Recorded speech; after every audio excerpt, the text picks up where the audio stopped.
الله الرحمن الرحيم. نحمده ونصلي على رسوله الكريم. کچھ اوقات ایسے ہوتے ہیں کہ ان اوقات کی صحیح قدر اور ان کا صحیح استعمال تھوڑے دنوں میں ان صفات کے پیدا کرنے کا سبب بن جاتا ہے جو دیگر اوقات میں مہینوں بلکہ برسوں کی محنت میں بھی وہ صفات نہیں پیدا ہوتی،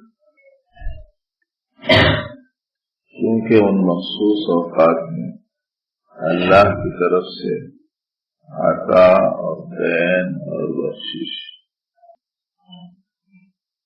گویا دروازے کھول دیے جاتے ہیں، تو ایسے زمانے میں زیادہ مل جاتا ہے۔ ویسے اللہ کی جانب سے عطاؤں کے دروازے سال کے 12 مہینے ہی کے لیے کھلے رہتے ہیں، لیکن رمضان المبارک میں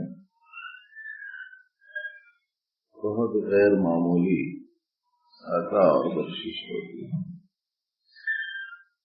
اس لیے آنے والے مبارک مہینے کی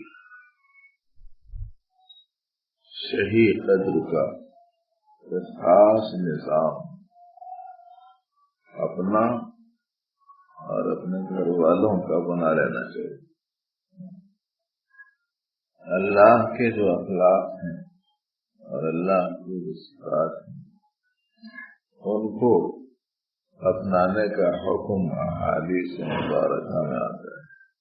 تخلقوا باخلاق اللہ، اللہ کے اخلاق سے اپنے آپ کو آراستہ کرو۔ صبغۃ اللہ، اللہ کے رنگ کرو۔ ومن احسن من اللہ صبغا، اللہ سے زیادہ بہترین رنگ جس کا۔ رمضان المبارک کا زمانہ ایسا معلوم ہوتا ہے کہ پروردگار اپنے بندوں کو ان صفات سے نوازنا چاہتے ہیں جو پروردگار میں پائی جاتی ہیں۔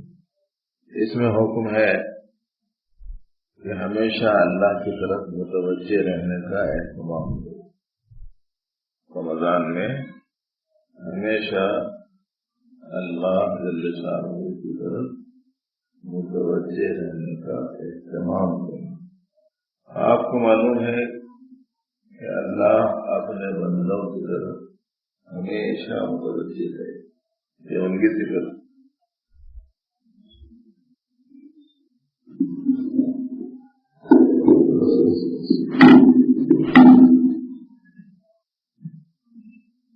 ایک لمحہ بھی ایسا نہیں جس میں ہم تعالیٰ ہماری طرف متوجہ ہوں۔ اللہ تعالیٰ نے قرآن پاک میں نبی رحمت صلی اللہ علیہ وسلم کو ارشاد فرمایا،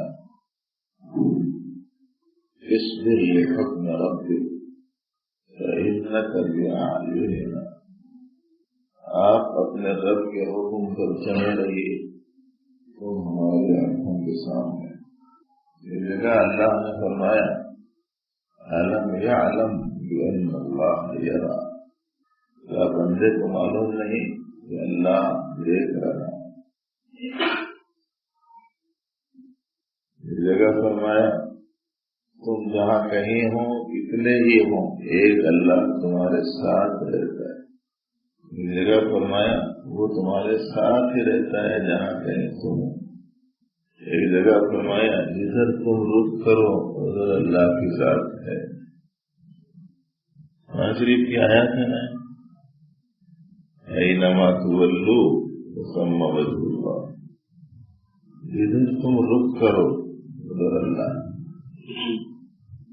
وہو معکم اینما کنتم، تمہارے ساتھ ہے جہاں کہیں تم۔ اپنے رب کے حکم پر جمو، تم ہماری آنکھوں کے سامنے۔ نحن اقرب الیہ منکم ولکن لا تبصرون، ہم تم سے بہت قریب ہیں لیکن تم دیکھ نہیں سکتے۔ جو اللہ ہماری طرف ہمیشہ متوجہ ہے، اس کا حوالہ دے کر سیدنا عبدالقادر جیلانی رحمۃ اللہ علیہ نے ارشاد فرمایا تم اس کی طرف بھی متوجہ ہو جایا کرو جو تمہاری طرف ہمیشہ متوجہ. رمضان کے زمانے میں اعلیٰ کوالٹی کا جو روزہ ہے وہ یہ ہے کہ روزہ ایسا گزارو کہ دل کا رخ ہمیشہ اللہ کی طرف ہو, یاد الہی دل میں بسی ہوئی, ذکر الہی زبان پر جاری, اللہ کی قدرت کی نشانیاں نگاہوں کے سامنے, اللہ کی بڑائی کے بول اپنی زبان پر آ رہے ہیں, ان کی پاکی, ان کی سبحانیت کا تذکرہ اپنی زبانوں پر, ان کی تعریف کے گیت اپنی زبانوں پر, ان کی نعمتوں سے شکر گزاری کی حالت سے ہمارا دل لبریز. جو حالات وہ ہمارے اوپر لا رہے ہیں ان کے ساتھ رضامندی مجھے منظور ہے. ناراض ہوں.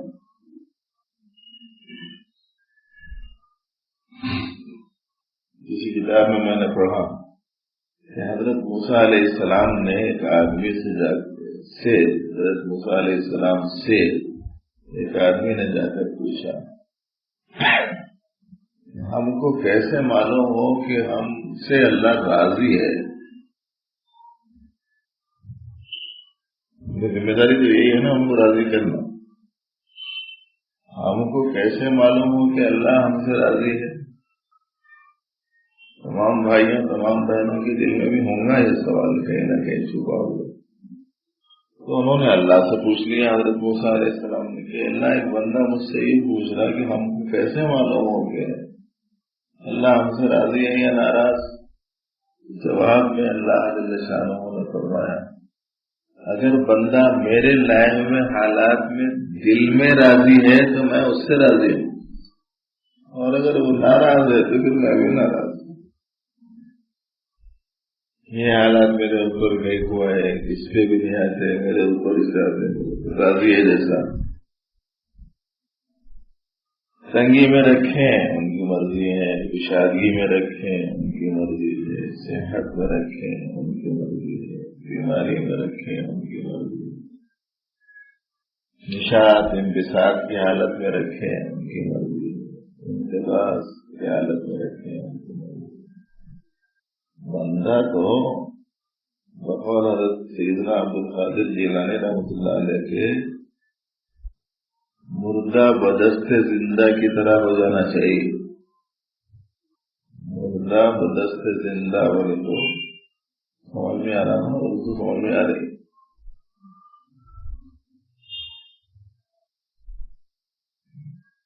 میت جو ہوتی ہے نا, میت مردہ جو ہوتا ہے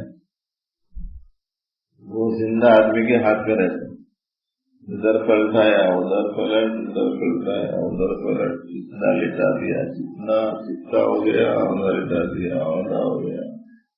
گرم پانی ڈال دیا تو بھی اٹھ نہیں بولتا, ٹھنڈا پانی ڈال دیا تو بھی ہاں ہاں نہیں بولتا. اس کو بولتے مردہ بدست زندہ. سو عربی میں بولتے کن کل میت فی ید الغسال, اس میت کی طرح ہو جاؤ جیسے غسال کے ہاتھوں میں ہو. کل یہ صاحب ملے تھے, پتا نہیں انہوں نے پوچھا تھا کون سا بھی تھے. ہاں یہ بہت بڑا فارمولا ہے, تو یاد رکھو, وقتاً فوقتاً میں سناتا ہوں. ہم کیا, ہماری مرضی کیا, ہم بندے وہ اللہ, وہ جس حال میں رکھے ہیں اپن اس حال میں راضی رہے. کام بناتے ہیں ان کی عنایت ہے, کام نہیں بناتے ہیں ان کی حکمت ہے. صحت دیتے ہیں ان کی مرضی ہے, صحت نہیں دیتے ہیں ان کی حکمت ہے. اپنا پلان, اپنا منصوبہ, اپنا نشانہ ایسا متعین کر کے نہیں رکھ لینا کہ ہونا ہی ہونا. ساری پریشانی اس کی ہے. اتنی پریشانی ہے وہ اس کی پریشانی ہے کہ ہم اپنی طرف سے ایک چیز تجویز کر لیتے ہیں. بہت اونچا مقام ہے یہ سلوک میں، اس کو کہتے ہیں رضا بر قضا، اس کو کہتے ہیں مقام رضا۔ ہم کو معلوم ہے کہ ہر چیز اللہ کے حکم سے ہوتی ہے، اور ان کا حکم کیونکہ وہ حکیم ہے تو حکمت سے لبریز ہوتا ہے۔ وہ بندے کو جس حالت میں رکھنا چاہتے ہیں اس حالت میں بندہ رہتا ہے۔ اب اگر وہ اس حالت میں راضی ہوتا ہے تو کہتے ہیں کہ میرا بندہ میرے حوالے ایسا ہے کہ میں جس حال میں رکھوں وہ اس سے راضی، چلو میں بھی اس سے راضی۔ اتنی بڑی چیز ہے۔ حالات عدلتے بدلتے اللہ تعالیٰ رہتے ہیں اور انسانوں کی آزمائش چلتی رہتی ہے۔ ہمارے ذمہ وہ کام ہے جو کیا گیا ہے کہ یہ تدبیر کرو، وہ ضرورت پوری ہونی ہے، یہ تدبیر کرو، بس اتنا ہی کام ہے۔ ضرورت پوری کرنا تدبیر سے نہیں ہوتی، اللہ کی پورا کرنے سے ہوتی۔ ہم نے تدبیر کر لی، جیسا ختم ہو، بیمار ہو گئے دوا کھا لی، ہم نے تدبیر کر لی، دعا کر لی، ہم نے تدبیر کر لی۔ شفا نہ دوا میں نہ دعا میں، شفا تو رب تعالی میں ہے نا۔ اب وہ ہم کو رکھنا چاہ رہے ہیں بیمار اور اپن راضی ہے نہیں، مانگنا نہیں، آزمائش کی حالت کو مانگنا نہیں، آزمائش کی حالت کو مانگنا نہیں، چاہنا نہیں، ہوتا وہ ہے جو اللہ چاہتے ہیں۔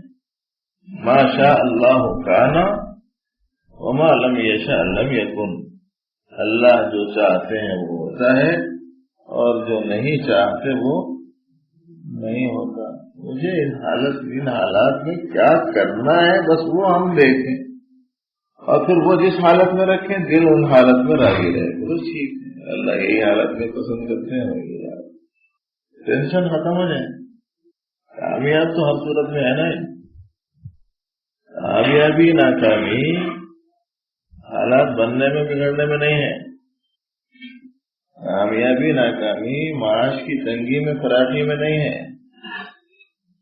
کامیابی اور ناکامی صحت یا بیماری میں نہیں ہے، کامیابی اور ناکامی غربت اور امیری میں نہیں ہے، کیا میں ہے؟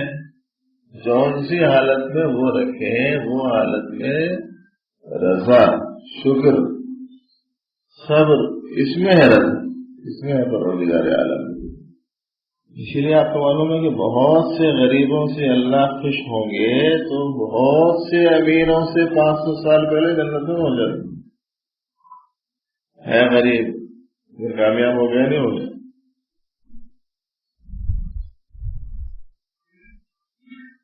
بہت سے مریض بہت سے صحت مندوں سے پہلے جنت میں جا سکتے ہیں اگر وہ راضی رہیں۔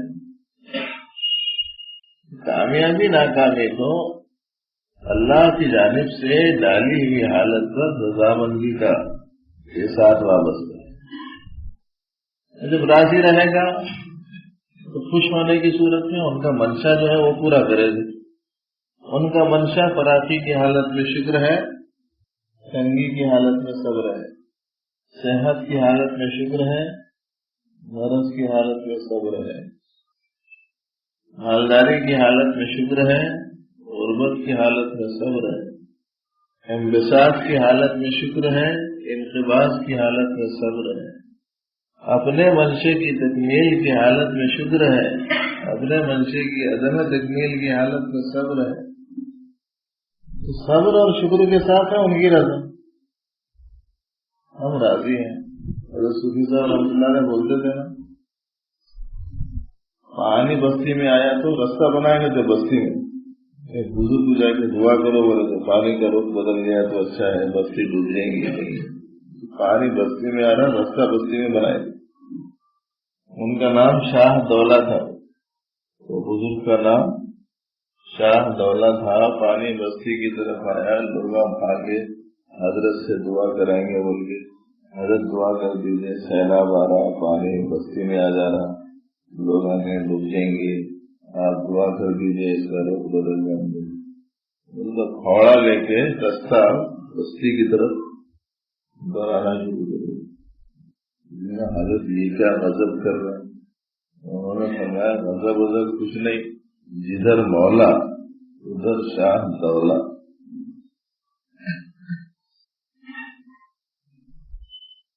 اپنی مرضی کیا ہے کہ مرضی ہے کہ مجھے یہ چاہیے مجھے وہ چاہیے، اپنے کو معلوم کیا ہے کہ میرے لیے کیا اچھا ہے کیا خراب ہے؟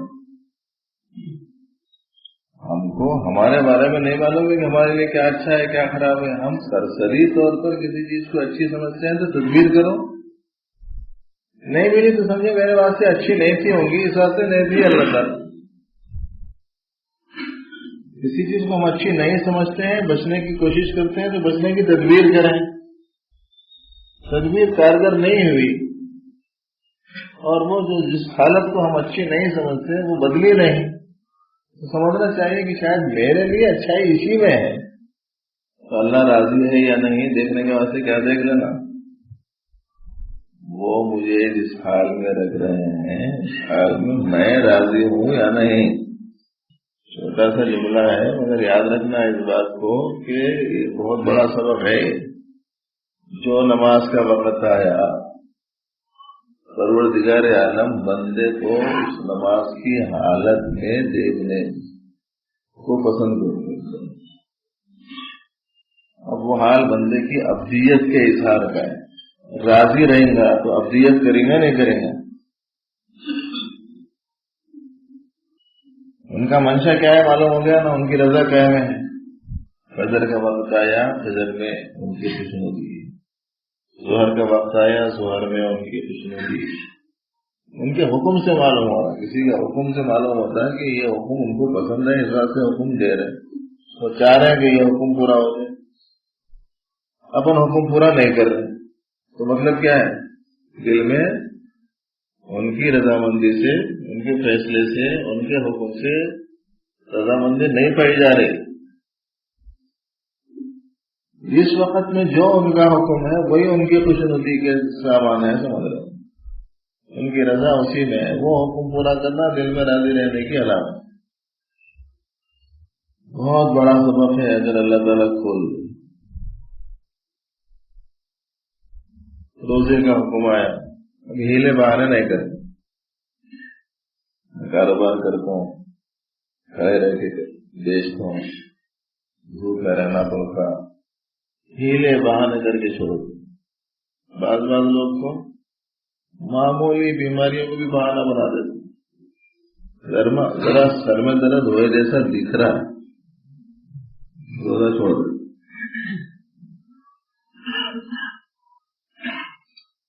چھوٹے چھوٹے بہانوں پر آدمی روزہ چھوڑ دے، کیونکہ روزہ تو ایسی چیز ہے کہ آدمی کے پورے جسم کی گویا سروسنگ ہو جاتی ہے، سمجھے، اور حالنگ ہو جاتی ہے، بہترین صحت کا ذریعہ ہے۔ اپنے تو اپنے پرائے روزے رکھ رہے ہیں، مہینہ مہینہ بھر پورے، انگریزاں روزہ رکھ رہے ہیں، فائدہ سمجھ میں آئے کچھ، بعض یہودی روزے رکھ رہے ہیں، فائدہ سمجھ میں آئے کچھ۔ آپ کے اپنے اس حیدرآباد میں بعض غیر مسلم گھرانے روزہ رکھتے ہیں، ان گھرانوں کے لوگوں بولے سے بات سنا ہوگا، کیونکہ ان گھرانے کے بعض لوگوں کو اللہ نے اسلام کی دولت دے دی، تو ان کا آنا جانا ہوتا رہا، وہ سناتے فائدہ سمجھ میں آیا۔ لوگوں صحت کا ایک بہترین ذریعہ ہے، لیکن ہم کو صحت برس کی بنیاد پہ نہیں، ان کا حکم ہے اس بنیاد پر روزہ رکھنا۔ روزہ رکھنے میں فجر کی نماز باجماعت تکبیر اولیٰ سے ادا کرنا۔ جو ساتھیاں ایسے ہیں کہ فجر سے پہلے ذکر کیا کرتے تھے، رمضان کے زمانے میں تراویح کے بعد دیر ہو جاتی سونے میں، نتیجے میں صبح ذرا جلدی اٹھنا مشکل ہوتا ہے، سحر آخر وقت میں کی جاتی ہے، اب ایسی صورت میں اس سے پہلے ذکر کرنے کا ٹائم نہیں ملتا، تو کیا کرنا چاہیے؟ بات ساتھی کہ اگر اس وقت میں نہیں کر سکتے تو ایک دم شہری کھاتے ہی ذکر مت کرو، ہلکا پھلکا سا تصویر پڑھ لو، تلاوت کر لو، نماز فجر ادا کر لو، تھوڑی دیر اس کے بعد میں تصویر وغیرہ پڑھ لی، تقاضا ہو آرام کر لیجیے، 9-10 بجے اٹھ جائیں اس وقت میں کریں جن کو فرصت نہیں ہے جو وقت مل سکتا ہو کر لیں. ایسے ہی مغرب کی نماز تکبیر اولا سے ادا کریں. مردوں کے لیے ہے عورتوں کے لیے نہیں. کیا سمجھ میں آیا لوگوں کو پتا نہیں. سال کے 11 مہینے فرض نمازوں کے واسطے عورتوں کو جمع کرنے کی فکر نہیں کرتی. تراویح جو سنت ہے اس کے واسطے جمع کرنے کے فکر میں رہتی، جبکہ ان کی فرض نماز بھی گھر ہی میں افضل ہے. سنت تو بدلنے والا افضل ہوں گی، مردوں کے لیے سنت گھر میں افضل ہے. سوائے تراویح کے عام سنتیں تو گھروں میں ہی بہتر ہے. نبی رحمت صلی اللہ علیہ وسلم گھر میں سنت ادا فرماتے، اور عورتوں کے لیے تو بدل والا. اسی لیے بہنیں ذرا اگر سن رہی ہوں تو ذہن میں رکھیں اس بات کو. تھوڑی دیر عبادت کر لو لیکن ذوق سے شوق سے اللہ کو راضی کرنے کی نیت سے کرو. کوئی موسمی شوق پورا مت کرو. موسم کا شوق موسمی شوق بولے اور مخصوص موسموں میں نئے جو جوش دیکھنے میں آتا. فرائض بھی نہیں پڑتا آدمی دن میں، لیکن رات میں جا کے 10 پارے سنتا. شوق پورا کرنا، اللہ کو راضی کرنا، عبادت کرنا، ان کی خوشنودی اگر مقصود ہوتی تو فرائض کو زیادہ اہمیت ہے. رواجی دین نہیں، وہ دین آدمی اختیار کرے جو دین نبی رحمت صلی اللہ علیہ وسلم لے کر آئے. علم طرح سے پڑھیں گھر میں، بہت اجر ملے گا. بڑی فضیلت ہے عورتوں کے لیے. ورنہ عام طور پر تو باہر جتنے قرآن شریف سنانے والے لوگ ہیں یا گھروں میں آ کے سناتے ہیں، عام طور پر کسی معاوضے کے چکر میں سناتے ہیں. جب ان کی ثواب نہیں ملیں گا تو ان کے پیچھے پڑنے والوں کو کیا لگے. صرف اللہ کو راضی کرنے کے لیے سنانا چاہیے. حفاظ حضرات بھی ہیں، بہت سارے حفاظ یہاں ماشاء اللہ ایسے ہیں کہ جو لینے کے نہیں، قرآن ختم ہو گیا تو پیچھے نماز پڑھنے والوں کو میٹھا کھلانے کی فکر میں رہتے کہ مجھے اللہ نے یہ موقع دیا، مجھے اللہ نے یہ سعادت دی، مجھے اللہ نے خوش نصیبی عطا فرمائی کہ اللہ کے پاک کلام کو رمضان میں نماز میں کھڑے رہ کر پڑھنے کی مجھے سعادت اللہ نے دی. ختم قرآن پر اپنی طرف سے حافظ صاحب میٹھے کھلاتے لوگوں کو، مجھے اللہ یہ موقع دیا. ایسے بھی ہیں، یہاں بھی ہیں ماشاء اللہ، لیکن ویسے بھی ہیں 1,500 2,000 کلومیٹر سے فاصلہ طے کر کے آتے. جہاں یہ معلوم ہو جائے کہ صاحب اس مسجد میں کم، وہ مسجد میں زیادہ مل رہا ہے، بولے تو وہاں چلے جائے. اس کے مقابلے میں تو آدمی کا اپنے علم طرح سے پڑھ لینا بہتر ہے. کوڑیوں کے بدلے میں کروڑوں نہیں دینا چاہیے. قرآن پاک کی تلاوت پر تو کروڑوں ملتے ہیں نا. گزشتہ رمضان میں شاید سنایا تھا مگر اب تک کوئی بھی آ کے گن کے نہیں بتایا. گزشتہ رمضان میں یہ بات غالباً عرض کی گئی تھی، یہ رمضان سے پہلے ہر حرف پر 10 نیکیاں عام حالت میں. رمضان میں اجر الگ بڑھا دیا جاتا ہے، نمازیں پڑھنے کا اجر الگ بڑھا ہوا ہوتا ہے. وہ کتنا بڑھا ہوا ہوتا ہے اس کی تعین تو آدمی کے اخلاص کے حساب سے ہوتی ہے اللہ کے پاس میں، لیکن خالی 10 کے حساب سے ایک حرف پر 10 نیکیاں. قرآن شریف میں کتنے حرف ہیں؟ ہر حرف کے 10 نیکیاں. تو پورے قرآن شریف کے حروف کا 10 گنا کتنا ہوتا؟ کون تو بھی ذرا گن کو بتاؤ بول کے بولا تھا گزشتہ، اب تک ایک بھی نہیں آیا. وہ تو آیا تھا 6,666 تو آیات ہیں. آیات تو چھوٹی بھی ہوتی ہیں بڑی بھی ہوتی ہیں. ایک ایک آیت 200 صفحات کی، ہر حرف پر 10 نیکیاں. تو حرفوں کا حساب کرنا ہے. کروڑوں آدمی کو اجر ملتے ہیں، نیکیاں ملتی ہیں، تو یہ حساب سے آپ دیکھیے کہ صاحب اس کے نتیجے میں اگر ہم نے 2-4 ہزار 5-10 ہزار کچھ لے لیے تو کوڑیوں کے بدلے میں کروڑ دے دیے جیسا ہے کہ نہیں؟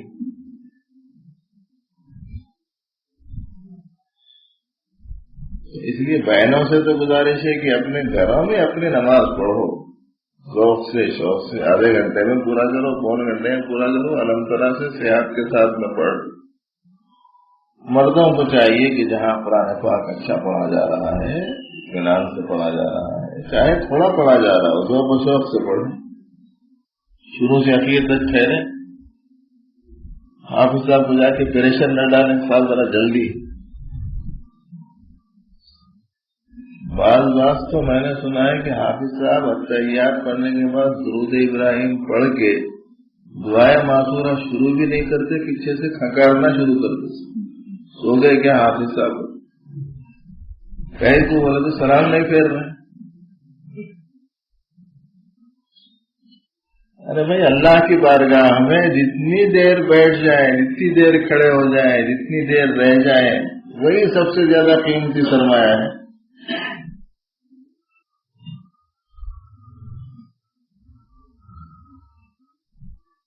اس لیے مغرب کی نماز بھی تکبیر اولیٰ سے ہونا، فجر کی نماز بھی تکبیر اولیٰ سے ہونا، اور دل اللہ کی طرف زیادہ سے زیادہ متوجہ رکھنا۔ کبھی ہو جائے غفلت تو معافی مانگ، اے اللہ آپ سے غافل ہو گیا۔ آپ کو معلوم ہے کہ اللہ سے غفلت کیسی چیز ہے؟ غافل ہوتے ہی آدمی کا دل انتہائی ادنا قسم کی چیزوں میں مشغول ہو جاتا ہے۔ بہت عرصہ پہلے کسی کتاب میں پڑھا، ایک صاحب نے اپنے بچے سے کہا تھا کہ بیٹا اللہ سے غافل مت ہونا، جو اللہ سے غافل ہوتا ہے وہ دوسروں کا شکار ہو جاتا ہے۔ اس کے بعد میں بابا صاحب بیٹے کو لے کے مچھلیاں پکڑنے گئے۔ مچھلیاں پکڑنے کے بعد میں تھیلی بچے کو دیے اور واپس آ رہے ہیں تو بیچ میں پانی ملا تو بچہ پوری تھیلی میں جو مچھلیاں پانی میں ڈل گئے۔ ارے اتنی محنت سے پکڑا تھا، پانی میں کہیں چھوڑ دیا میں۔ آپ بولے تھے نا جو اللہ سے غافل رہتا انہیں شکار ہوتا۔ اب یہ غافلوں کو اپن کھائیں گے تو اپن شکار ہو گئے۔ غفلت بڑی خراب چیز ہے۔ تو رمضان المبارک میں جن چیزوں کا اہتمام کرنا ہے ان میں پہلی بات آپ کو یہ سنائی جا رہی ہے کہ اللہ جل شانہ اپنے بندوں کی طرف ہمیشہ متوجہ رہتے ہیں، اور بالخصوص رمضان المبارک میں تو ان کی عنایات، ان کی مہربانیاں، ان کی کرم فرمائیاں، ان کی نوازشات غیر معمولی طور پر بندوں کی طرف ہوتی ہیں۔ تو ایسے وقت میں کوشش کرنا کہ ہمارا دل زیادہ سے زیادہ اللہ کی یاد میں مشغول رہے۔ اس کے واسطے یہ نصاب بتایا جا رہا ہے کہ بھائی جتنا وقت ملے قرآن پاک کی تلاوت کرو، تھک گئے تسبیح پڑھ لو، اس سے بھی تھک گئے استغفار کر لو، اس سے بھی تھک گئے تھوڑی سی دعا کر لو، اس سے بھی تھک گئے تھوڑا سا درود شریف پڑھ لو، اس سے بھی تھک گئے تھوڑا سا آرام کرو۔ یہ نیت سے آرام کرو کہ ذرا تازہ تن ہوا تو پھر اللہ کی یاد میں عبادت میں مشغول ہو جاؤ، تو پھر انشاءاللہ یہ لیٹنا بھی عبادت بن جائے۔ ہمارے حضرت صوفی صاحب رحمۃ اللہ علیہ فرماتے تھے کہ جب روزے دار روزے کی حالت میں سو جاتا ہے تو فرشتہ پوچھتا ہے اللہ تعالیٰ کیا لکھوں؟ سورا بول کے لکھتے ہوں۔ اللہ تعالیٰ فرماتے ہیں روزے سے ہے میرا بندہ؟ ہاں ہے۔ تو پھر روزہ تو میرا حکم ہے نا، میرا حکم پورا کرنے میں لگا ہوا ہے نہیں؟ ہاں۔ پھر سورا بول کے کہیں کو لکھتا، عبادت کرنا بول کے لکھ۔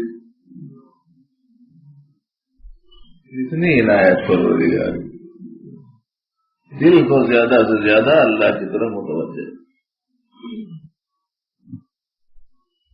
یہ عبادت کا، تلاوت کا، ذکر کا، نیکیوں کی کمانے کا، اللہ کو خوش کرنے کا، اللہ کے کو رضا والے جو اعمال ہیں اس میں مشغول رہنے کا یہ مہینہ ہے۔ بہنیں بھی خیال رکھیں، بات پکا رہی ہوں، سحری تیار کر رہی ہوں، افطاری تیار کر رہی ہوں، درود شریف پڑھتے رہیں، کلمہ طیبہ پڑھتے رہیں، اللہ کا نام لیتے رہیں، غافل نہ رہیں۔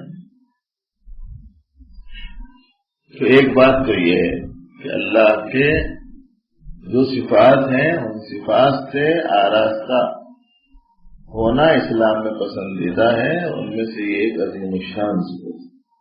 والذاکرین اللہ کثیرا والذاکرات اعد اللہ لهم مغفرۃ واجرا عظیما، اللہ کا کثرت سے ذکر کرنے والے مرد اور اللہ کا کثرت سے ذکر کرنے والی عورتیں، ان کے لیے اللہ نے مغفرت اور اجر عظیم تیار کر رکھا ہے۔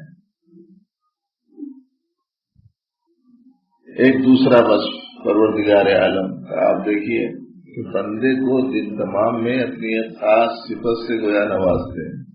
اللہ تعالیٰ کھاتے نہیں ہیں، پیتے نہیں، بندے کو بھی پروردگار عالم نے یہ حکم دے دیا کہ میرے بندے صبح سے لے کے شام تک تم بھی مت کھاؤ، تم بھی مت۔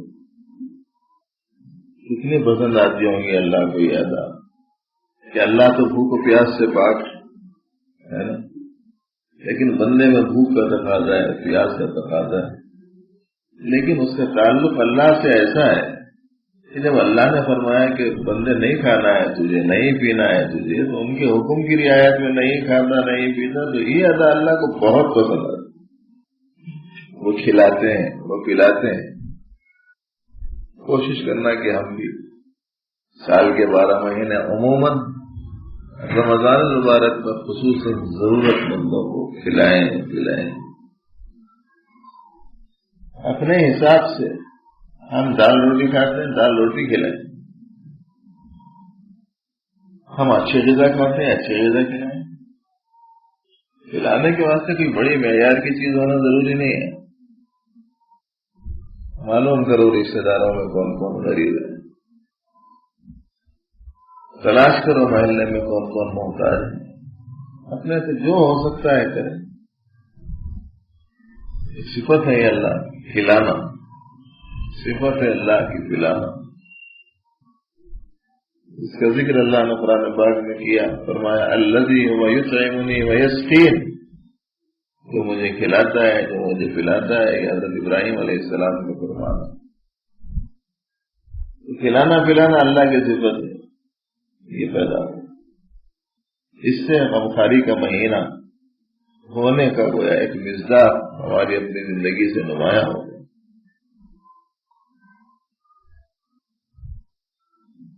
نیکیوں کا جب جذبہ ہوتا ہے، غریب آدمی بھی کچھ نہ کچھ کار خیر میں حصہ لے ہی لیتا ہے۔ صحابہ کرام کو آپ دیکھیے، صحابیات کو آپ دیکھیے، بی بی فاطمہ رضی اللہ عنہ کے بارے میں بار بار سنتے ہیں نا، گھر میں کچھ بھی نہیں تھا، تھوڑا سا آٹا لائے، اس کی روٹیاں بنائی، وہی تھا کھانے کے لیے، اور کچھ بھی نہیں تھا، ابھی کھائے نہیں، کھانا چاہ رہے ہیں، ساحل آ گیا دروازے،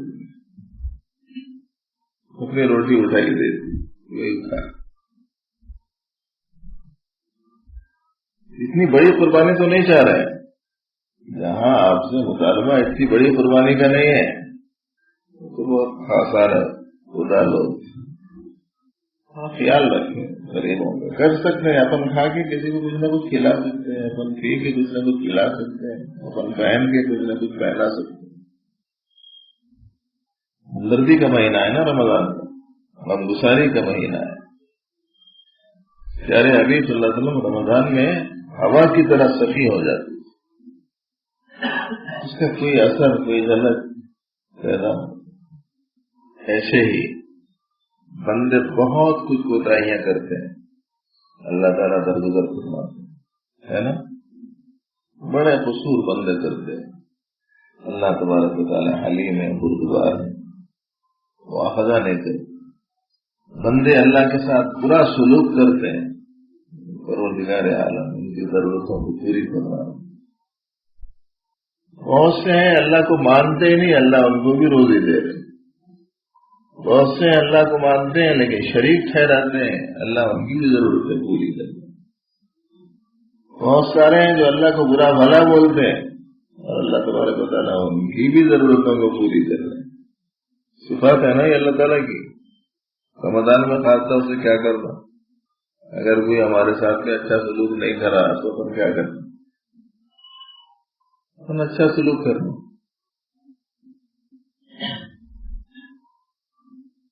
بہنیں بھی ہیں توجہ دیں اس بات کی طرف. ہمارا جو معاملہ ہے وہ کچھ ایسا ہے کہ اگر کوئی ہمارے ساتھ اچھا سلوک کرتا ہے تو ہم بھی اچھا سلوک کرتے ہیں، اور اگر کوئی ہمارے ساتھ میں برا سلوک کرتا ہے تو ہم اس کے ساتھ اچھا سلوک نہیں کرتے بلکہ برا سلوک کرتے ہیں.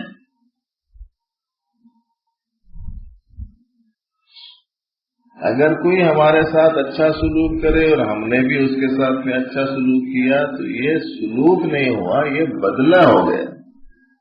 کوئی ہمارے ساتھ برا سلوک کرے ہم اس کے ساتھ میں اچھا سلوک کریں، یہ ہے بڑی بات. ہمارے خاندان میں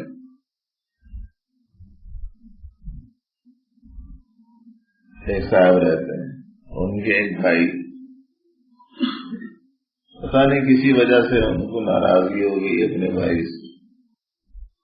تو نتیجے میں حالانکہ وہ بھائی بہت شریف، بڑا بااخلاق، بہت بے انسان، لیکن اناد ہو گیا، دشمنی ہو گئی. ہر تھوڑے دن کو ایک خط گالیوں سے بھرا ہوا پابندی سے لکھتے تھے. ایک خط لکھے، دوسرا لکھے، تیسرا لکھے، چوتھا لکھے، 1 مہینہ لکھے، 2 مہینے لکھے، 3 مہینے لکھے، 1 سال لکھے، 2 سال لکھے، 3 سال لکھتے ہی چلے جا رہا. اللہ کرو ادھر سے کچھ نہیں، بس خاموش ہیں. کبھی کبھار خیر خیریت پوچھ لی، السلام علیکم کر لیا فون پہ، بس نہیں لگ رہا. کئی برسوں کے بعد میں مجبور ہو کے وہ بشارہ لکھا، اصل میں میت بے وقوف ہوا.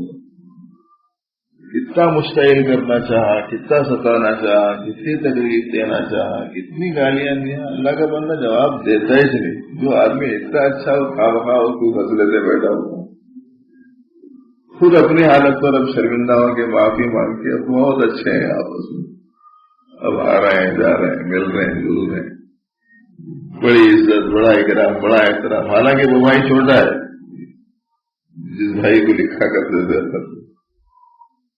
تھوڑے دن انہوں نے برداشت کیا اس کو، بعد میں حالات صحیح ہو.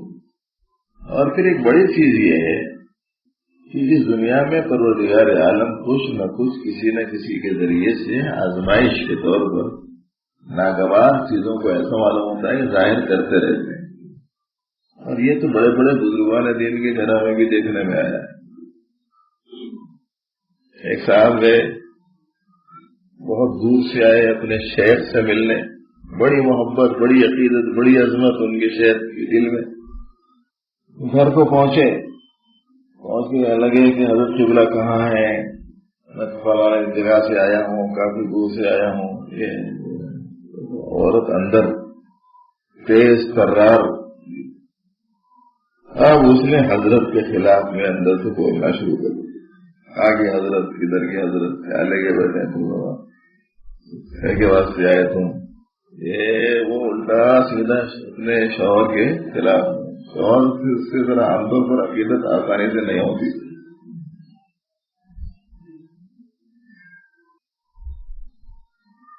کسی عورت کے بارے میں سنا ہے کہ ان کی شوہر بڑے شیخ تھے اور بڑے لوگ ان کے عقیدت مند تھے، ان کی بزرگی کا بڑا چرچا تھا.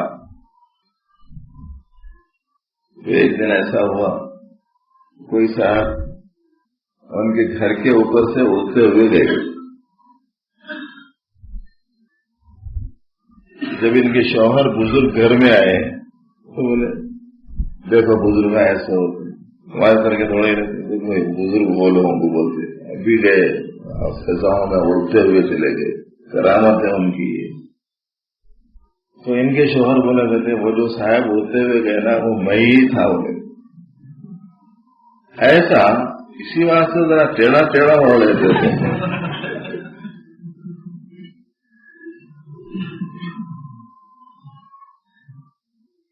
گھروں میں عام طور پر اس قسم کی چیز پائی جاتی ہے، تو بعض بزرگوں کے گھرانوں میں بھی اس قسم کی چیز ہے کہ انہوں نے برا بھلا بولنا شروع کر دیا، اب مرید سے سنا نہیں جا رہا، اور کیا کریں کہ حضرت کی گھر کی خاتون ہے تو ایسی صورت میں ان کو کچھ جواب دینا، ان سے جھگڑ لینا، وہ بھی ایک مسئلہ تھا۔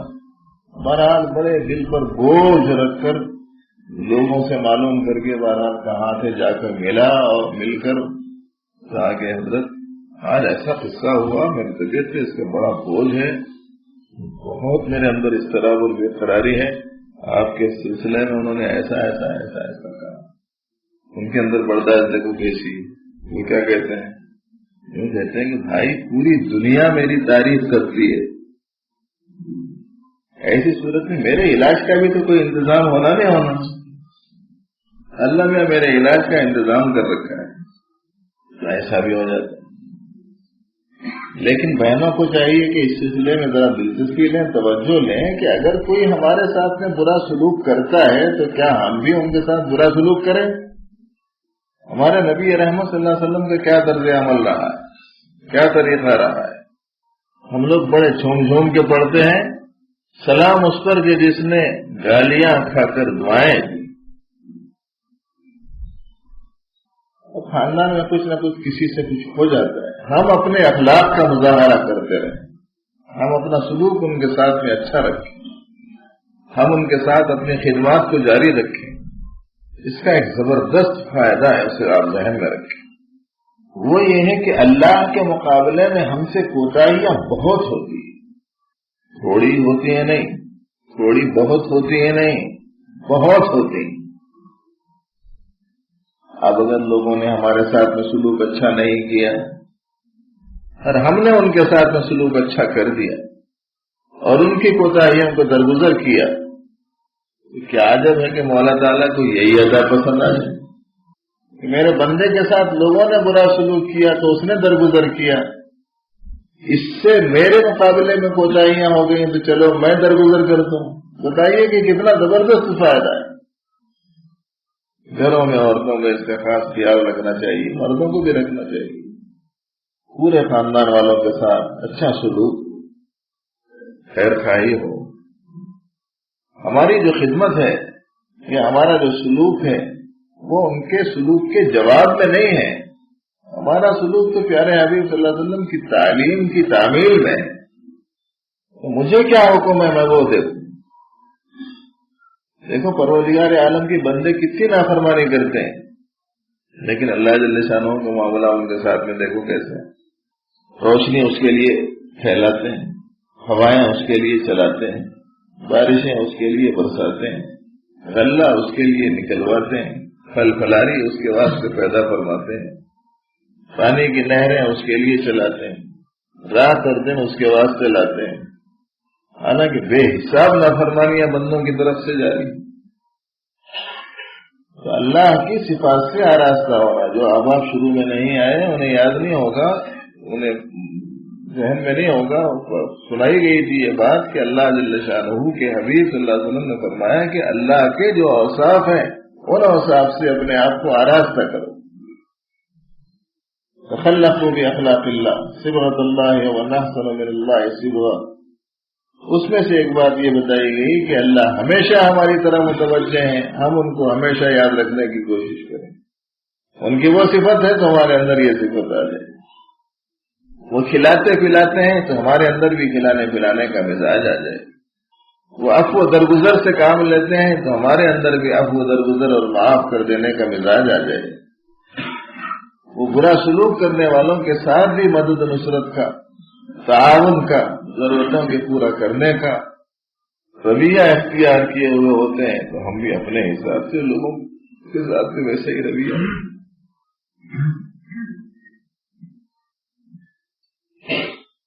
اور پھر اس خدمات کے انجام دینے میں آپ دیکھیے کہ ہمارے حضرت صوفی صاحب رحمۃ اللہ علیہ فرماتے تھے کہ آدمی بندوں کی خدمت کرنے کے سلسلے میں ایسا جذبہ اس کا ہونا چاہیے کہ جہاں زمین پیاسی ہے وہاں پہنچ کر برستا ہے بادل۔ اسی لیے حدیث میں آتا ہے نعم الامیر علی باب الفقیر، بہترین مالدار وہ ہے جو فقیر کے دروازے پر جا کر اس کی خدمت کرے. اور اس کے بالمقابل فرمایا گیا بئس الفقیر علی باب الامیر، برا ہے وہ فقیر جو امیر کے دروازے پر جاتا ہو. اگر اپنے کو کوئی ضرورت درپیش ہو، مصلی بچھائیں، اللہ کی بارگاہ میں دست سوال دراز کریں اور مانگے مولا تعالیٰ سے، غیر سے نہ مانگے.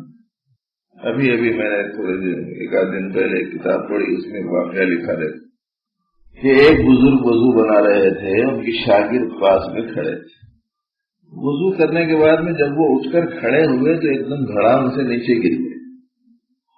شاگرد نے پوچھا حضرت کیا ہوا؟ فرمایا کہ بھائی نقاہت اور کمزوری اور آنکھوں میں اندھیرا چھا جانے کی وجہ سے میں ایک دم گر گیا کہ اصل میں 3 دن سے فاقہ ہے. کیا ہونا وہ ہار سنانے میں یہ لفظ نکل گیا ان کی زبان سے. ان کو بٹھایا اور شاگرد بھاگا. جب وہ بھاگا ان کے پاس سے تو سمجھ گئے کہ کچھ لائے گا یہ میرے لیے کھانے کے لیے. سن لیا ہے اس نے کہ 3 دن سے مجھے فاقہ ہے، جب وہ گیا ہے تو کچھ نہ کچھ میرے واسطے لائے گا. چنانچہ تھوڑی دیر کے بعد وہ کھانا لے لے کے آ گئے کہ حضرت کچھ کھا لیجیے. فرمایا کہ نہیں بھائی میں نہیں کھاؤں. اس واسطے کہ جب تم میرے پاس سے گئے میری یہ حالت سن کے تو میرے دل میں خیال سا آ گیا کہ اب مجھے تم کھانا لا کر دو گے. میری روزی اور میرے کھانے سے متعلق میرا خیال تمہاری طرف چلا گیا. یہ بھی اشراف نفس ہے، اور اشراف نفس سے آنے کی حالت میں نہیں استعمال کر سکتا. میں تو صرف اللہ سے مانگ کر اور ان کے انتظام کے نتیجے میں کھانے کا میرا ضرور کا جذبہ ہے. تم لانے کے لیے گئے تو مجھے خیال آ گیا تھا، اس وقت میں مناسب نہیں سمجھتا کہ ابھی کھا لوں. سمجھدار قسم کا مرید تھا وہ، شاگرد تھا. سمجھداری بھی بہت بڑی چیز ہوتی. آج کل کے اگر شاگرد کیا بولتے حالت خراب ہوگی لا کے دیے تو نہیں کھا رہے. بے ادبی جب ہوتی ہے، عظمت جب نہیں ہوتی، عقیدت جب صحیح نہیں ہوتی، علم جب صحیح نہیں ہوتا تو پھر اس قسم کے اثرات نمایاں ہو جاتے. اور آج کل تو شاگردہ اور مریدہ اپنے شیوخ کو اپنا ضرورت مند سمجھنے تک کی جرات کر بیٹھتے. یا نہیں، خدمت تو ضرور کرو لیکن اس کا خیال رکھو کہ کہیں ایسا نہ ہو کہ عقیدت میں عظمت میں کسی قسم کی کوئی کمی آ جائے. شاگرد بڑا ہوشیار تھا، سمجھدار تھا کہ حضرت اچھا اگر آپ نہیں استعمال کرتے ہیں، وہ مناسب نہیں سمجھتے تو ٹھیک ہے میں لے جاتا ہوں اپنا کھانا. وہ لے کے چلا گیا. تھوڑی دیر کے بعد میں پھر لے گیا. اللہ کے بولا کہ حضرت اب تو آپ کے خیال میں نہیں ہوگا نا کہ میں لے آؤں گا، اب آپ کھا لیجیے. کہا کہ ہاں بھائی میرے دل میں تو کوئی ایسا خیال نہیں تھا، اچھا لاؤ کھا لیجیے. تو ضرورت پڑنے پر مخلوق کی طرف اتنا التفات بھی پسند نہیں کرتے تھے. اب ہم کہاں ٹھوکریں کھا رہے ہیں، کس کے سامنے جا کے اپنا حال سنا رہے ہیں، کہاں جا کے اپنی ضرورتیں پیش کرتے ہیں. جو رکعت نماز پڑھیں، مصلی بچھائیں، سجدہ کریں، نماز سلام پھیریں، درود شریف و تعریف کلمات حق کہہ کر اللہ کے بارگاہ میں دعائیں مانگتے رہیں. اللہ سے مانگنے کا مزاج بن جائے. رمضان کا مہینہ اللہ سے مانگنے کا اور اللہ سے مانگنے کا مزاج بنا لینے کا مہینہ ہے.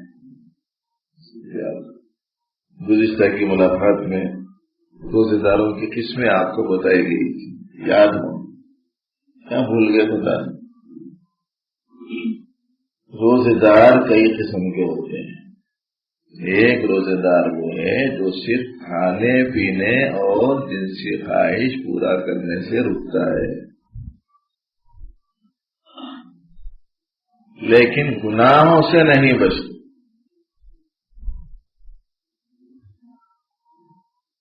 ایک روزے دار وہ ہے جو کھانے پینے جنسی خواہش کو دن میں پورا کرنے سے رکتا ہے، اسی کے ساتھ ساتھ ظاہری گناہوں سے بھی بچتا ہے.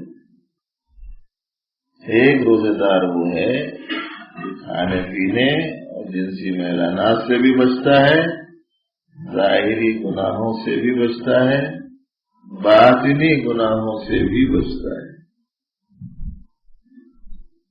اور ایک روزے دار وہ ہے جو ان تینوں قسم کی چیزوں سے بچنے کے ساتھ اللہ کی غفلت سے بھی بچتا ہے کہ اللہ سے غافل نہ ہونا. تو کوشش کرنا کہ روزے کا ہمارا معیار بڑھے. بہت رمضان آئے تو اس سال رمضان میں کیسا روزے دار تھا, اس سال کیسا رہوں گا, ذرا وہ سوچنا.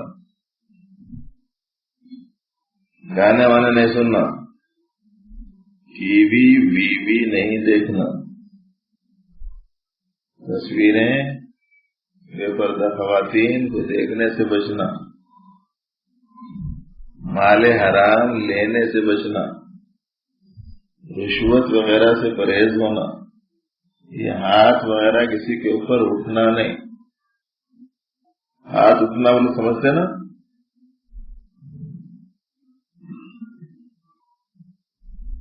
پاؤں سے کوئی نامناسب جگہ نہیں جانا.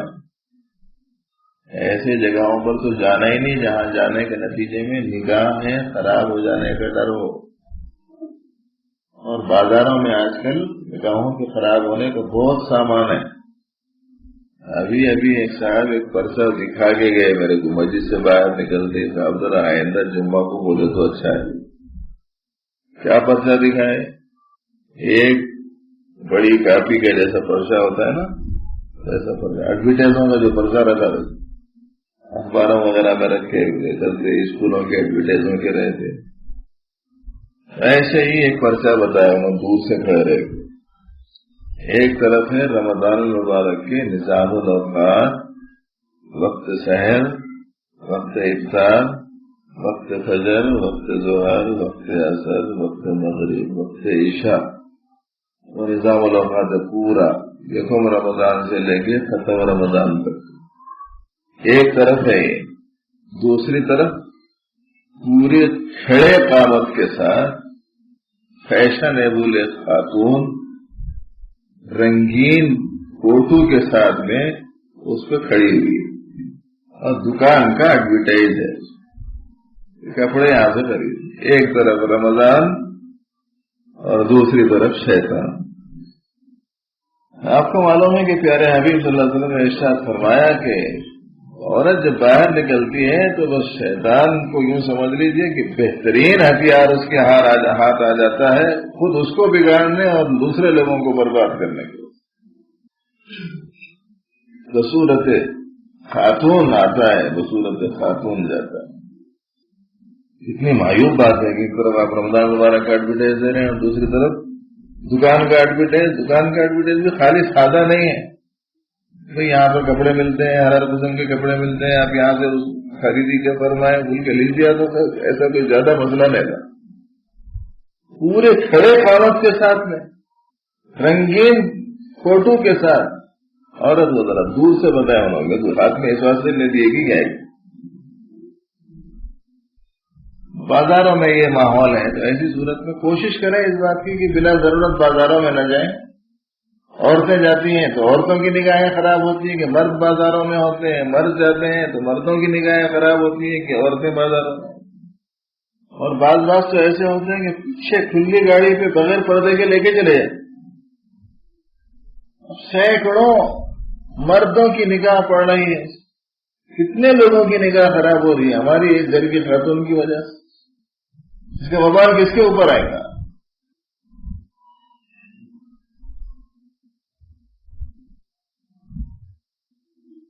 اس لیے ہاتھوں کو, پاؤں کو ایسی چیزوں سے بچائیں.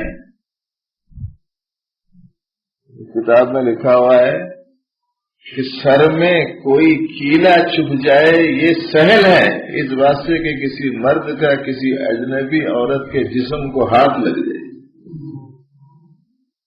بہت احتیاط کرنا. رمضان اللہ کے جل شانہ کی جانب سے بڑی عنایتوں کا مہینہ ہے, لیکن اسی کے ساتھ ساتھ ان نعمتوں سے محروم ہونے کے اتنے اسباب بازار میں پھیلا دیے گئے ہیں کہ بہت کم لوگ اپنے آپ کو بچا پا رہے ہیں. اس لیے اب یہاں عوام تو ہے نہیں, آپ لوگ بہت اہتمام سے مجلس میں آنے والے لوگ ہیں. یہاں آنے والے ساتھیوں کو تو خصوصیت سے رمضان کے گزارنے میں اپنی کمر کو کس لینا اور ظاہری تمام گناہوں سے بچنا، باطنی گناہوں سے بچنے کی بھرپور کوشش ہونی چاہیے. زبان کا غلط استعمال نہ ہو، نہ اندر نہ باہر. اور عورتوں کو بھی خصوصیت سے بہت لحاظ رکھنا چاہیے. اس گھوسنا، برا بلا بولنا، لان تان کرنا، شوہر سے جھگڑا، ایسے کپڑے لانا میرے کو، ویسے لانا، ویسے لانا، ویسے لانا، ڈالیے ذرا کم معیار کا لائے، 1000 کی 4 دیے، 500 کی دلائے. آستین چڑھانے کا مسئلہ ہی نہیں ہے یہ تمہارے، آستین پہلے سے چڑھی، لڑائی شروع. رمضان کے زمانے میں جھگڑا ہو کس سے؟ شوہر محترم سے، جس کے بارے میں فرمایا گیا کہ اگر اللہ کے علاوہ کسی اور کو سجدہ کرنا جائز ہوتا تو پیارے نبی علیہ السلام نے فرمایا کہ میں عورت کو حکم دیتا کہ وہ اپنے شوہر کو سجدہ کرے. ہمارے حضرت صوفی صاحب رحمۃ اللہ علیہ نے بہنوں سے خطاب میں فرمایا ہے، یاد رکھیں بہنیں، سجدہ جائز ہوتا تو شوہر کو وہ جائز ہوتا. اپنے شوہر کی یہ عظمت نہ گھٹاؤ. اتنا بڑا مقام بیان فرمایا نبی کریم صلی اللہ علیہ وسلم نے اپنے اس ارشاد میں کہ اگر اللہ کے علاوہ کسی اور کو سجدہ کرنا جائز ہوتا تو میں عورتوں کو حکم دیتا کہ وہ اپنے شوہر کو سجدہ کرے. کیونکہ جائز نہیں ہے سجدہ کرنا، اس لیے منع ہے، باقی اس سے عظمت تو سمجھ میں آتی ہے. بزرگوں نے لکھا ہے احادیث کی روشنی میں کہ جو عورت اپنے شوہر کے ساتھ ایسا سلوک کرے کہ شوہر اس سے راضی ہو، شوہر جس سے خوش ہو، اور وہ عورت اگر ایسی حالت میں اس دنیا سے گزرے کہ اس کا شوہر اس سے راضی ہو، تو وہ عورت سیدھا جنت میں جائے. قدر کر لے آدمی جی. عورتوں کو چاہیے کہ اپنے شوہر کی قدر کریں، اس کی تعظیم تکریم بجا لائیں، اس کی خدمت کو اپنی سعادت سمجھیں، اپنی عقل کو اس کی عقل کے تابع بنائیں.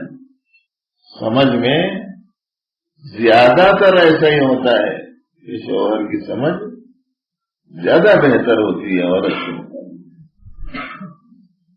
استثنائی صورتیں الگ. بعض چیزیں ایسی ہوتی ہیں کہ طبیعت پہ بڑی گرا گزرتی ہیں، لیکن برداشت کر لیں اللہ کے لیے، اللہ کی نسبت کے لیے. اپنے کو اللہ کو راضی کرنے کے لیے کرنا ہے، کسی اور مقصد سے نہیں. حضرت سیدنا ابو بکر صدیق رضی اللہ تعالی عنہ ایک صاحب کی ماہانہ خدمت کیا کرتے تھے. وہ صاحب حضرت عائشہ رضی اللہ تعالیٰ عنہ پر جب تہمت لگی تو وہ تہمت کو ہوا دینے میں شریک ہو گئی. حالانکہ حضرت ابوبکر صدیق رضی اللہ تعالیٰ عنہ ان کی ضروریات کے گویا کفالت کرتے تھے، لیکن ان کی بیٹی کے ساتھ اس معاملے میں وہ بدخواہوں کے ساتھ ہو گئے. جب اللہ جل شانہ نے بی بی عائشہ صدیقہ رضی اللہ عنہا کی پاکیزگی کو قرآن پاک میں اتار دیا تو حضرت ابوبکر صدیق رضی اللہ تعالیٰ عنہ نے یہ ارادہ فرمایا کہ میں ماہانہ جن کی کفالت کرتا ہوں قرآن صاحب کی نہیں کروں. اور اس پر آیا جب انہوں نے یہ فیصلہ کیا تو اللہ نے آیات اتار دی. فرمایا وَلَا يَأْتَلِ أُولُو الْفَضْلِ مِنْكُمْ وَالسَّعَةِ أَنْ يُؤْتُوا أُولِي الْقُرْبَى وَالْمَسَاكِينَ وَالْمُهَاجِرِينَ فِي سَبِيلِ اللَّهِ وَلْيَعْفُوا وَلْيَصْفَحُوا أَلَا تُحِبُّونَ أَنْ يَغْفِرَ اللَّهُ لَكُمْ.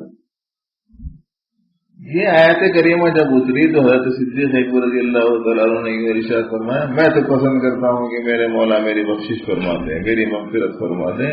پھر انہوں نے ان کو دینا شروع کر دی کہ جو دے سکنے کے لائق ہیں، خدمت کرنے کے قابل ہیں، ان کو چاہیے کہ خدمت کرتے رہیں. حالانکہ ان کی طرف سے سلوک ہوا برا، لیکن ادھر سے جو تعلیم ہے وہ حسن سلوک کی تعلیم ہے۔ ایسے ہی اپنے گھروں میں کسی کی طرف سے برا سلوک ہو جاتا ہے، کسی کی طرف سے نامناسب بات ہو جاتی ہے، اپنے ہم عمروں سے بھی ہو جاتی ہے، اپنے سے زیادہ عمر والوں سے بھی ہو جاتی ہے، ہوتا رہتا ہے ویسا، لیکن ہم اپنا رویہ بہتر سے بہتر کرتے۔ تو رمضان میں ظاہری گناہوں سے بچنے کے ضمن میں یہ بات بتائی جا رہی کہ بھائی زبان عام طور پر ذرا متاثر ہو جاتی ہے، ہاتھ پاؤں متاثر ہو جاتی ہے، کسی پہ ہاتھ اٹھ جاتا، کسی پہ پاؤں چل جاتا، کسی کی نگاہ خراب ہو جاتی، کسی کی کان متاثر ہو جاتی۔ باطنی گناہوں سے یہ بٹنا، کینہ کپٹ نہیں رکھنا دل میں، دل صاف، کچھ رہنا نہیں اس میں، دوسروں کے بارے میں گرد و غبار، صاف ستھرا رکھیں اپنا دل۔ پیارے حبیب صلی اللہ علیہ وسلم کے زمانے میں کچھ لوگ بیٹھے ہوئے تھے آپ کے پاس، حضور نے فرمایا کہ اگر کسی جنتی کو دیکھنا ہو تو دیکھو یہاں سے ابھی گزرے گا۔ صحابہ ٹکٹکی باندھے دیکھ رہے ہیں، کون خوش نصیب ہے وہ کہ زبان رسالت میں آپ صلی اللہ علیہ وسلم سے جنت کی خوشخبری ملی۔ دیکھا کہ ایک صاحب گزرے، دوسرے دن پھر ایسا ہی ہوا، پھر لوگوں نے دیکھا تو وہی صاحب تھے جو کل گزرے تھے، تیسرے دن بھی ایسا ہی ہو۔ ایک صحابی سوچے کیا خاص آدمی ہے، کیا خاص خصوصیت ہے اس میں کہ صدر خوش نصیب ہے یہ آدمی۔ 2-3 دن سے مسلسل زبان رسالت میں آپ صلی اللہ علیہ وسلم سے جنتی ہونے، جنتی شخص کو دیکھنے کے بارے میں اشارہ کیا جا رہا ہے، تینوں دن میں یہی آدمی گزرا ہے۔ تو ایک صحابی تلاش میں، طلب میں، جستجو میں ان کے پیچھے ہو گئے، ان کے گھر پہنچ گئے۔ گھر پہنچ کے یوں کہا کہ ذرا میرے گھر میں حالات کچھ ایسے ہیں کہ میں 3 دن آپ کے گھر میں رہنا چاہتا ہوں۔ اچھا ٹھیک ہے، شوق سے رہ جاؤ۔ مہمان گھر میں بہت بڑی نعمت ہے نا، رحمت نہیں ہے، وہ بہت بڑی نعمت ہے، بڑی رحمت ہے۔ مہمان تو ایسی برکت کی چیز ہے کہ اس کے آنے سے پہلے ہی گھر میں برکتیں شروع ہو جاتی۔ یہ کوئی مہمان آ گیا تو خوش ہونا، ایمان کی علامتوں میں سے ہے کہ اس کے ساتھ اکرام کرو۔ باقی مہمان کا کام کیا ہے؟ مہمان کا کام یہ ہے کہ وہ بھی خیال رکھے کہ مصیبت نہ بن جائے میزبان کے پاس، دونوں طرف خیال رہنا چاہیے۔ تو ایک صاحب ان کے پیچھے گئے اور ان سے پوچھا، اجازت مانگی 3 دن کے لیے گھر میں رہنے کی، تو انہوں نے شوق سے اجازت دی، کہا کہ شوق سے رہو۔ اب رات میں دیکھ رہے ہیں ان کو، دن میں دیکھ رہے ہیں ان کو، ان کے اعمال کا جائزہ لے رہے ہیں، ان کی عبادتوں کو تلاش کر رہے ہیں، ان کے معمولات دیکھ رہے ہیں۔ کوئی خاص فرق نظر نہیں آیا، جیسے عام لوگ اس زمانے میں تھے۔ اس زمانے میں سارے ہی لوگ نمازی تھے، سارے ہی لوگ عبادات کا ذوق رکھتے تھے، سارے ہی لوگ تلاوت کا ذوق رکھتے تھے، سارے ہی لوگ تسبیحات کا اہتمام کرتے تھے۔ پھر زیادہ فرق نہیں محسوس کیا تو 3 دن کے بعد میں جاتے ہوئے پوچھا کہ بھائی میں دیکھنے کے واسطے آیا تھا، تمہارا خاص کیا عمل ہے معلوم کرو، تمہارا کیا خاص وظیفہ ہے، خاص عمل ہے وہ بتاؤ۔ تو انہوں نے کہا میرا کچھ بھی خاص عمل نہیں۔ تو زمانے کے لوگ ایسے ہی تھے، بہت کچھ کرتے تھے، میں کچھ بھی نہیں کر رہا ہوں سمجھتے۔ یہ زمانے کا حال کہتے ہیں کچھ بھی نہیں کرتے، کیا کر رہا ہوں میں کہ میرے اتنا کوئی نہیں کر رہا۔ اسی دن 2-3 پارے پڑھ لیے تو آج تو 3 پارے پڑھ لیا۔ ایک قرآن شریف پڑھتے تھے لوگ، 10-10 پارے تو روزانہ پڑھتے تھے تراویح کے بعد۔ اب ہم 2-3 پارے پڑھ لیں کہ بڑا تیر مار رہے ہیں، کہیں جا کے 6 پارے پڑھ لیے، اگر 5 دن میں ختم کر لیے، نماز ہی غائب ہو جا رہی۔ کیا تمہاری قرآن شریف ختم نہیں ہوئی نا، تم پڑھتے رہو، 6 دن میں ختم کر دیا، 5 دن میں ختم کر دیا، نماز ہی معاف کر، اتنا سمجھ رہا کہ میں نے بہت بڑا کارنامہ انجام دے دیا۔ یہ 2-4 دن مقدار زیادہ کر لیں گے، دوسرے دنوں میں احکام کو نظر انداز کر دینا، یہ قابل قبول نہیں ہے۔ وہ صحابی کہنے لگے کہ صاحب کوئی خاص عمل تو میرے پاس ہے نہیں۔ کہنے لگے کہ نہیں، ذرا سوچ کے بتاؤ آخر کیا خاص کام کرتے ہو؟ میرے دیکھنے میں تو کوئی خاص چیز نہیں ہے۔ میں نے کہا کہ واسطے پوچھ رہے ہیں آخر تم کیا خاص بات ہے تمہارے میں؟ کہنے لگے کہ اصل میں 3 دن سے حضور فرمانے کسی جنتی کو دیکھنا ہو تو گزرنے والا ہے دیکھو، میں 3 دن سے دیکھ رہا ہوں تم ہی گزرے ہیں، تو خاص عمل کیا ہے دیکھنے کے واسطے میں آیا۔ کہنے لگے بھائی کوئی بھی خاص بات نہیں، آگے پھر ذرا غور کرو، دیکھو اور سوچو۔ انہوں نے کہا کہ بس بھائی ایک بات کا میں خاص اہتمام کرتا ہوں، اور وہ یہ ہے کہ کسی کے بارے میں دل میں کینہ، کپٹ، درد، غبار، بوجھ میں دل میں نہیں رکھتا، صاف دل سوتا ہوں، صاف دل اٹھتا ہوں۔ دیکھ لینا اس میں کچھ ہے کیا کوڑا کچرا، درد، غبار، بھائی اس سے اپنے دلوں کو صاف کر رکھو، پتہ نہیں کب جانا ہے اللہ کی بارگاہ میں۔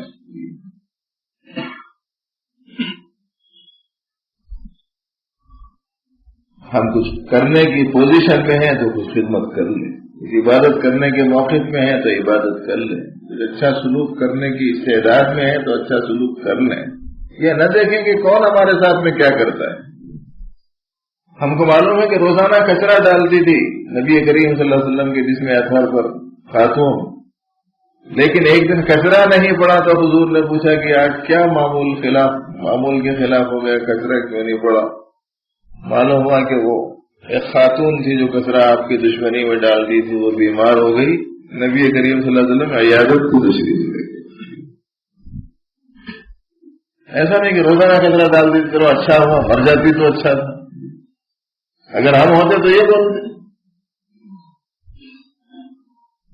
وہ غیر ہے، پیغمبر پر کچرا ڈالتی ہے اور ان کے ساتھ میں یہ سلوک ہے، تو بھائی ہمارا اپنا خاندان کا آدمی، مسلمان آدمی، کلمے والا آدمی، رشتہ رابطہ والا شخص، اس سے کچھ ہو گیا لے کے نہ بیٹھے اس کو، نظر انداز کر، اللہ اس کا بہت بڑا صلہ دے۔ پیارے حبیب صلی اللہ علیہ وسلم نے ارشاد فرمایا اعفو عمن ظلمک واحسن الی من اساء الیک، جو تمہارے اوپر زیادتی کر دے تم اسے معاف کر دو، اور جو تمہارے ساتھ میں برا سلوک کرے تم اس کے ساتھ میں اچھا سلوک۔ تو اخلاقیات اسلامی میں پیارے حبیب صلی اللہ علیہ وآلہ وسلم نے جو تعلیمات دی ہیں ان کا ایک چھوٹا سا حصہ ہے یہ میرے بھائیو، اس قسم کی اخلاق سے اپنے آپ کو آراستہ کرنے کے لیے بالخصوص رمضان المبارک کے مہینے میں تھوڑی سی توجہ اپنے اندرون میں اللہ کو پسندیدہ صفات کے پیدا کرنے میں بڑی معاون اور مددگار ثابت ہو سکتی ہے۔ مہینوں کے مجاہدے سے وہ چیز نہیں آئے گی جتنی کہ ماہ رمضان المبارک میں آدمی کی تھوڑی سی توجہ، کوشش و محنت سے آ سکتی ہے۔ اور یہیں سے بات شروع کی گئی تھی کہ بھائی کچھ اوقات ایسے ہوتے ہیں کہ ان اوقات میں تھوڑی سی محنت غیر معمولی خوبیوں کے اندرون میں پیدا کرنے کا سبب اور ذریعہ بن سکتی ہے۔ انہیں قیمتی اوقات و لمحات میں رمضان المبارک کے اوقات ہیں، ان کو اسی شان سے گزارنے کی کوشش کرنی چاہیے۔ اب تعالیٰ جل شانہ صحیح علم، صحیح عمل کی ہم سب کو توفیق بھی دے، اور آنے والے مبارک مہینے کے ایک ایک لمحے کو قدر کی نگاہ سے دیکھتے ہوئے اللہ کو خوش کرنے والے اعمال میں لگے رہنے کی ہم سب کو توفیق عطا فرمائے۔ اللهم لك الحمد كله ولك الشكر كله، اللهم وفقنا لما تحب وترضى، ربنا اصلح لنا شأننا كله ولا تكلنا إلى أنفسنا طرفة عين، وصل وسلم وبارك على سيد المرسلين والحمد لله رب العالمين۔ رمضان المبارک میں کوشش کیجیے احباب کہ 3 بجے سے پہلے ہی سارے احباب پہنچ۔ آج کل ایسا ہو رہا 3 بجے کچھ آتے ہیں، 3:10 پر کچھ ہیں، 3:15 پر کچھ ہیں، 3:30 پر اکثر احباب آ جاتے ہیں۔ اس کے بجائے 2:30 بجے سے آمد شروع ہو جائے، 3 بجے احباب پورے جمع ہو جائیں، تاکہ 3 بجے سے 4 بجے تک کی مجلس ہو، پھر چھٹی ہو جائے۔ آدھا گھنٹہ پہلے یوں سمجھیے کہ پروگرام شروع ہوگا اور آدھا گھنٹے کے بعد آدھا گھنٹہ پہلے ختم ہو جائے گا، تاکہ آپ جو افطار وغیرہ کے مسائل سے متعلق ہوتے ہیں، مساجد کے ذمہ دار ہوتے ہیں، ان کو جانے میں آسانی ہو۔ امید ہے کہ آپ حضرات آئندہ مجالس میں بالخصوص رمضان المبارک کی وقت کے بارے میں اس کا لحاظ رکھیں گے۔ اللہ تعالیٰ اس میں عمل کو سب کو توفیق عطا فرمائے۔ سبحان اللہ و بحمدہ، سبحان اللہ۔